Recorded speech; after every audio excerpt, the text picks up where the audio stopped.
Bonsoir à toutes et à tous et merci d'être avec nous dans le programme du soir sur New World Info, le décryptage de l'actualité ce lundi. On va parler du Bénin où le président Talon a promulgué la nouvelle constitution. Ce sera avec Mamadou Diouf, notre éditorialiste qui est déjà avec nous. Bonsoir Mamadou Diouf. Bonsoir Samuel.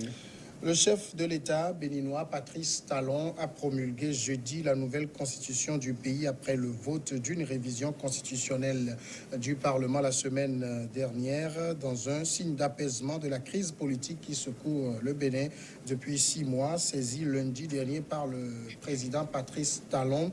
Après un vote à l'unanimité du Parlement, la Cour constitutionnelle avait déclaré mercredi que la loi numéro 2019-40 portant modification de 47 articles de la Constitution était conforme à la Constitution. M. Talon a en conséquence promulgué la nouvelle Constitution jeudi.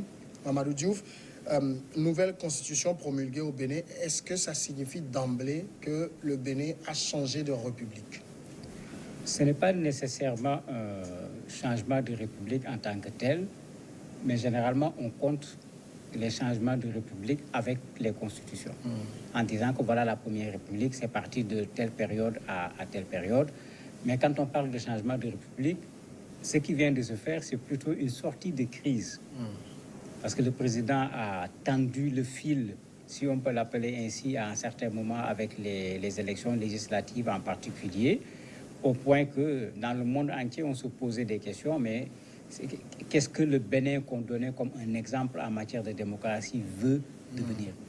Il fallait trouver une solution de sortie de crise, et c'est ça qui a créé cette réforme, le dialogue, la réforme, puisque c'est les deux, pour pouvoir, ne serait-ce que partiellement, résoudre le problème qui s'était posé, parce qu'il faut le dire, le problème n'est pas encore résolu de façon totale.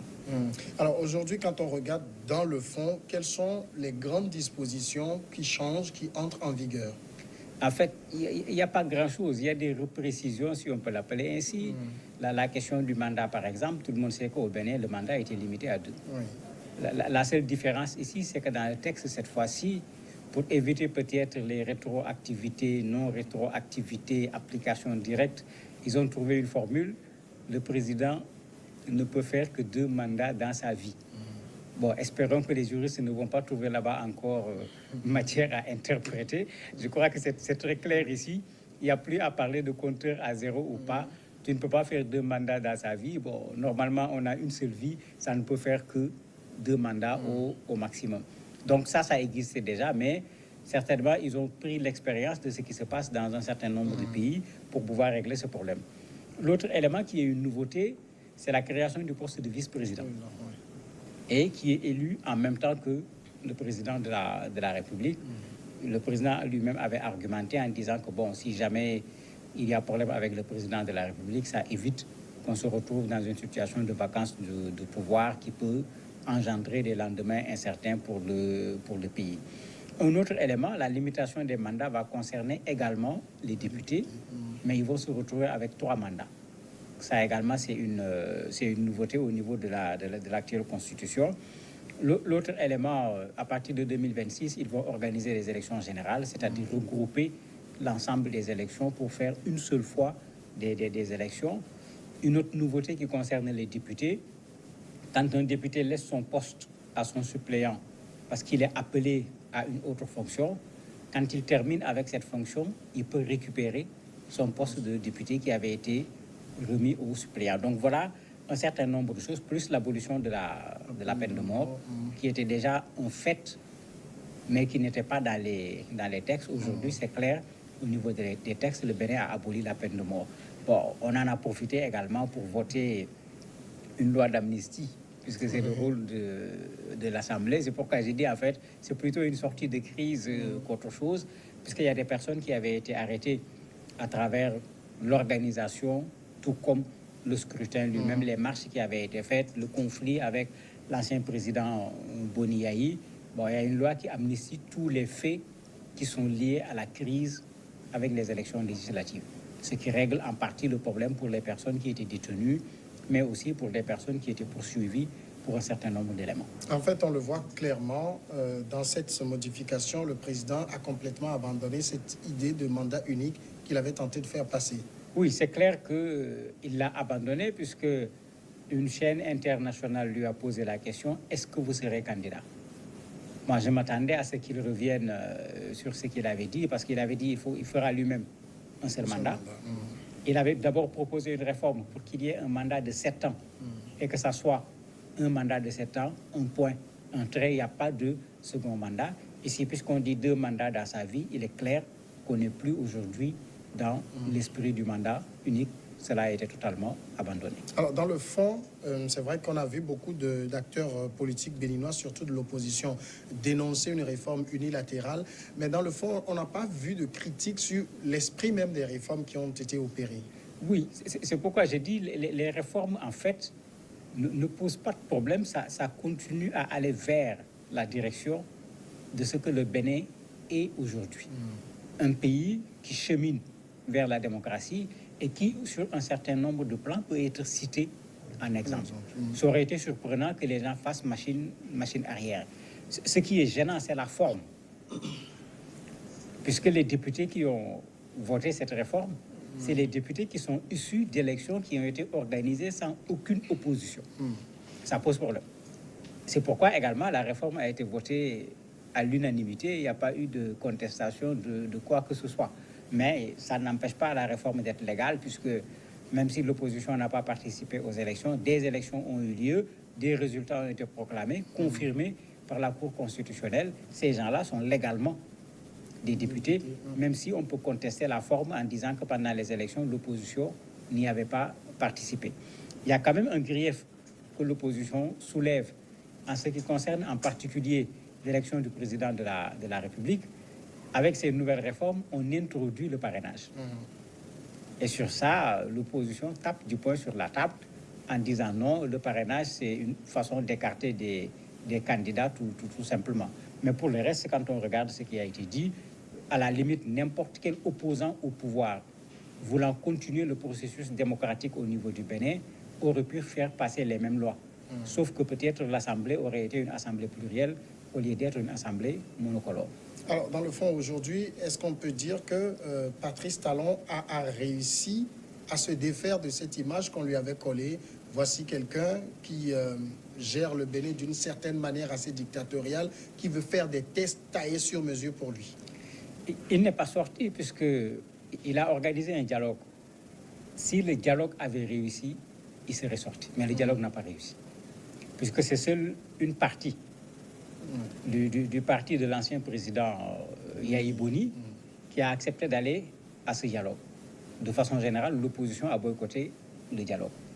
Alors que le dialogue a proposé plusieurs choses, la refonte du fichier électoral, la revue du code électoral. Il y a vraiment des choses qui ont été proposées, mais on est toujours dans cette même logique plus d'un seul camp que de voir le Bénin avec la société civile, les partis politiques s'entendre sur un certain nombre de choses.